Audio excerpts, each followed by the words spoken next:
യേശുവേ സ്വസ്ത്രം, യേശുവേ നന്ദി. എൻ്റെ പേര് ഷിൻസി. ഞാൻ വരുന്നത് അങ്കമാലി മഞ്ഞപ്രയിൽ നിന്നാണ്.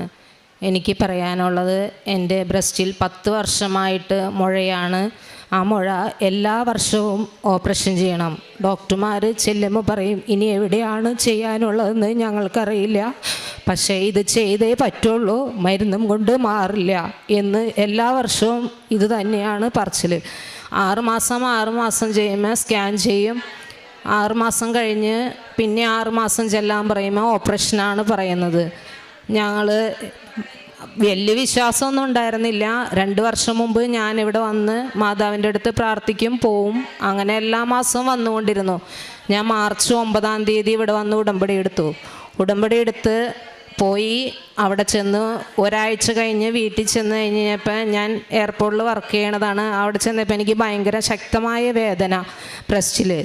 അപ്പം ഞാൻ വിചാരിച്ചു, മാതാവേ എന്തിനാ എന്നെ ഇങ്ങനെ പരീക്ഷിക്കണേ? ഞാൻ നിന്നോട് ഒരു തെറ്റും ചെയ്തിട്ടില്ലല്ലോ. എൻ്റെ വീട്ടിലെല്ലാവരും മാതാവിനോട് എല്ലാവരും പ്രാർത്ഥിക്കുന്ന മാതാവിനോട് വിശ്വാസമുള്ളതാണ്. അപ്പം ഞാൻ വീട്ടിൽ പറഞ്ഞില്ല. ഞാൻ സാറിനോട് പറഞ്ഞു, സാറേ ഇങ്ങനെ ഒരു പ്രശ്നമുണ്ട്, എനിക്ക് ഹോസ്പിറ്റലിൽ പോകണം എന്ന് പറഞ്ഞു. ഞാൻ ഹോസ്പിറ്റലിൽ പോയി ഡോക്ടറെ കണ്ടു. ഡോക്ടർ പറഞ്ഞു സ്കാൻ ചെയ്തിട്ട് എന്താണെന്ന് വെച്ചാൽ പറയാമെന്ന് പറഞ്ഞു. ഞാൻ സ്കാൻ ചെയ്യാൻ ഡേറ്റ് എടുത്തുകൊണ്ട് വീട്ടിൽ വന്നു. വീട്ടിൽ അപ്പോഴും ഞാൻ പറഞ്ഞില്ല. വീട്ടിൽ വന്ന് ഒരാഴ്ച കഴിഞ്ഞ് സ്കാൻ ചെയ്യാൻ ചെന്ന് കഴിഞ്ഞപ്പോൾ സ്കാൻ ചെയ്തു, ഡോക്ടറെ കണ്ടു. അപ്പം ഞാൻ വീട്ടിൽ പറഞ്ഞിട്ട് പോയത് എനിക്കൊരു മീറ്റിംഗ് ഉണ്ട്, അതിന് പോവാമെന്ന് പറഞ്ഞാൽ ഞാൻ പോയത്. സ്കാൻ ചെയ്ത് ഡോക്ടർ എന്നോട് പറഞ്ഞു, താൻ എന്തിനാടോ പേടിക്കണേ? തനിക്ക് ഉണ്ടായത് ഒരു മുഴ ഉണ്ടായിരുന്നു, ആ മുഴ ഇപ്പം അതുപോലും കാണാനില്ല. അപ്പം അതുകൊണ്ട് താൻ പേടിക്കേണ്ട, ഇനി 6 മാസം കഴിഞ്ഞ് വന്ന് ഒന്ന് സ്കാൻ ചെയ്തിട്ട് പോവാം, നമുക്ക് നോക്കാം, വരേണ്ട ആവശ്യമൊന്നുമില്ല എന്ന് പറഞ്ഞു. ഞാൻ ഇതുവരെ പോയിട്ടില്ല ഹോസ്പിറ്റലിൽ, എനിക്ക് അസ്വസ്ഥതകളൊന്നും ഉണ്ടായില്ല. പക്ഷേ ഞാൻ മാതാവിൻ്റെ തൈലം പുരട്ടി പ്രാർത്ഥിക്കാറുണ്ടായിരുന്നു. അതാണ് എൻ്റെ ഏറ്റവും വലിയ ഒരു അനുഗ്രഹം. രണ്ടാമത്, എൻ്റെ മോൻ +1 പഠിച്ചുകൊണ്ടിരിക്കുകയാണ്. +1 പഠിക്കണ സമയത്ത് അവൻ വൈകിട്ട് വരും, സ്റ്റേഡിയത്തിൽ പോയി കളിക്കും, മൊബൈൽ എടുക്കും, ആ ബാഗ് അവിടെ വയ്ക്കും. പഠിക്കും മോനേന്ന് ഞാനും പറയും, ചേട്ടനും പറയും. അവൻ പഠിക്കില്ല, ഞാൻ പഠിച്ചോളാം എന്ന് പറയും. രാവിലെ എഴുന്നേക്കും, ചോറ് വയ്ക്കും, ആ ബാഗ് എടുത്തിട്ട് പോവും. അങ്ങനെയായി, പരീക്ഷയായി. ഞാൻ പറഞ്ഞു, മോനെ എന്തെങ്കിലും പഠിക്കടാ എന്ന് പറയും.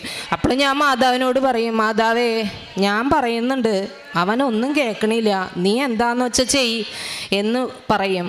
അപ്പം പരീക്ഷയുടെ റിസൾട്ട് വന്നു. അന്ന് എനിക്ക് ഭയങ്കര ടെൻഷൻ. ഞാൻ മാതാവിനോട് പറഞ്ഞു, മാതാവേ നീ എന്താന്ന് വെച്ചാൽ ചെയ്യ്, എനിക്ക് നിന്നോട് പറയാനേ പറ്റുള്ളൂ എന്ന് പറഞ്ഞു. പരീക്ഷയുടെ റിസൾട്ട് വന്നു. ഇവൻ എന്നെ വിളിച്ചു, മമ്മി ഞാൻ എല്ലാ വിഷയത്തിനും ജയിച്ചു, എനിക്ക് എല്ലാ വിഷയത്തിനും നല്ല മാർക്കുണ്ടെന്ന് പറഞ്ഞു. ആൻറ്റിമാർ വിളിച്ചു, അവനോട് ചോദിച്ചു, എടാ നീ എത്ര വിഷയത്തിന് തോറ്റു? അപ്പം എല്ലാവർക്കും മാർക്ക് ലിസ്റ്റ് അയച്ചു കൊടുത്തു. അവരെല്ലാവർക്കും ഭയങ്കര അത്ഭുതം, നിൻ്റെ മമ്മിയുടെ പ്രാർത്ഥനയും കൊണ്ടാടാ നീ ഇങ്ങനെ രക്ഷപ്പെട്ടത്, നീ പ്രാർത്ഥിക്കുക എന്ന് പറയും. പിന്നെ ഞങ്ങൾ എല്ലാ മാസവും ഞങ്ങൾ ഇവിടെ വരും. ഞങ്ങളുടെ അവിടെ നിന്ന് ഒരു വണ്ടി, ജോൺസൺ എന്ന് പറഞ്ഞവൻ എല്ലാ 2-ാം ശനിയാഴ്ചയും അവിടെ നിന്ന് വണ്ടിയിട്ട് എല്ലാ ആൾക്കാരെ, മാക്സിമം പോരുന്ന ആൾക്കാരെ എല്ലാവരെയും അവൻ കൊണ്ടുവരും. ആ വണ്ടിയിൽ ഞങ്ങളും വരും. ഒത്തിരി ആൾക്കാർ എല്ലാ 2-ാം ശനിയാഴ്ചയും ഞങ്ങളുടെ അവിടെ നിന്ന് വരുന്നുണ്ട്. അവൻ അതൊരു ഇത് ചെയ്യുന്നതുകൊണ്ട് ഒത്തിരി ആൾക്കാർക്ക് ഇവിടെ വരുവാനും പ്രാർത്ഥിക്കുവാനും കഴിയുന്നുണ്ട്.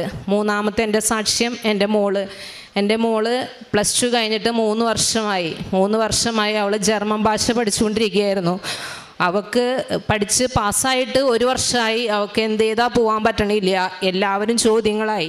നിങ്ങൾക്കറിയാലോ, +2 കഴിഞ്ഞ് വീട്ടിലേക്കുന്ന പിള്ളേർക്ക് നിങ്ങൾക്ക് നഴ്സിങ്ങിന് വിടാൻ പാടില്ലേ എന്നും ചോദിച്ച് എല്ലാവരും ചോദ്യങ്ങളായി.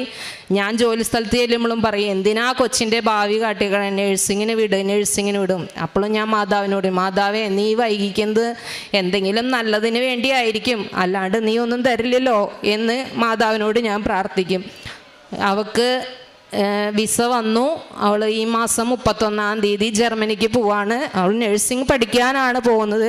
അവൾക്ക് കിട്ടിയിരിക്കുന്നത് നല്ലൊരു സ്ഥലമാണ്. ഇത്രയും നല്ല അനുഗ്രഹം തന്ന മാതാവിനും ഈശോയ്ക്കും 1000 നന്ദി. പിന്നെ പ്രേക്ഷിത പ്രവർത്തനം എന്ന് പറഞ്ഞാൽ, ഞങ്ങൾ എല്ലാ 3 മാസം കൂടുമ്പോഴും ഞങ്ങൾ വേളാങ്കണ്ണിക്ക് പോകും. വേളാങ്കണ്ണിക്ക് പോകുമ്പോൾ ഇവിടെ നിന്ന് തമിഴ് പത്രങ്ങൾ മേടിച്ചു കൊണ്ട് 6, 7, 8 കെട്ടുകൾ മേടിച്ചു കൊണ്ടുപോയി ഞങ്ങൾ അവിടെ വിതരണം ചെയ്യും, തമിഴ് പത്രങ്ങൾ. പിന്നെ മലയാള പത്രങ്ങൾ എല്ലാ മാസം വന്ന് മലയാള പത്രങ്ങൾ മേടിക്കും. ഞാൻ ജോലി സ്ഥലത്തും ഓട്ടോറിക്ഷ സ്റ്റാൻഡിലും എല്ലാവർക്കും കൊടുക്കും. പിന്നെ ഞാൻ കാരുണ്യ പ്രവൃത്തി എന്ന് പറഞ്ഞാൽ അസുഖം ക്യാൻസർ രോഗികളായിരിക്കുന്ന രോഗികളെ പോയി കാണും.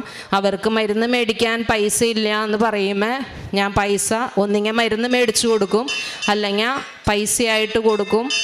അങ്ങനെ ഓരോന്ന് ചെയ്യുന്നു. ഇത്രയും തന്ന മാതാവിനും ഈശോയ്ക്കും 1000 നന്ദി. എനിക്ക് പറയാനുള്ളൂ, എനിക്കൊരു വിശ്വാസമില്ലാണ്ടാണ് ഞാനിവിടെ വന്നത്. പക്ഷേ ഇപ്പം എൻ്റെ വീട്ടിലും എൻ്റെ മക്കൾക്കായാലും ഭയങ്കര വിശ്വാസമായി.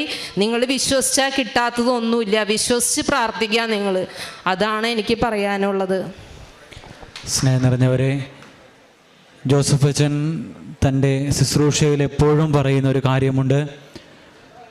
ഓരോ ഉടമ്പടിയും ഓരോ ജീവിതങ്ങളാണ്.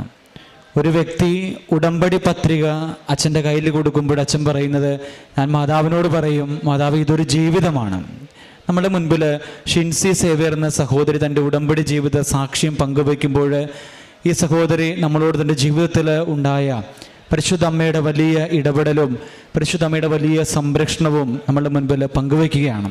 ഈ സഹോദരി പറയുകയായിരുന്നു, കഴിഞ്ഞ 10 വർഷമായിട്ട് എല്ലാ വർഷവും തന്നെ തൻ്റെ ബ്രസ്റ്റിൽ മുഴയുണ്ടാവുകയും അത് ഓപ്പറേറ്റ് ചെയ്യുകയും ചെയ്തിരുന്നു. ഇനി ഓപ്പറേഷൻ ചെയ്യുവാനായിട്ട് സ്ഥലമില്ലാത്ത ഒരു സാഹചര്യം. അങ്ങനെയുള്ള സാഹചര്യത്തിലാണ് പരിശുദ്ധ അമ്മയുടെ ഈ ആലയത്തിലേക്ക് കടന്നു വന്നുകൊണ്ട് ഉടമ്പടി ചെയ്ത് പ്രാർത്ഥിക്കുവാനായിട്ട് തയ്യാറാകുന്നത്. ഉടമ്പടിയിലൂടെ ആദ്യം സഹോദരി പറഞ്ഞ് വിശ്വാസമില്ലാതെ കടന്നു വന്നു. പക്ഷേ ഉടമ്പടി ജീവിതത്തിൽ കാണുന്ന ഒരു പ്രത്യേകതയാണ്, ഓരോ ദിവസവും ഉടമ്പടിയിൽ വളരുമ്പോൾ വിശ്വാസം വർദ്ധിക്കുന്ന ഒരവസ്ഥയിലേക്ക് കടന്നു വരുന്നു.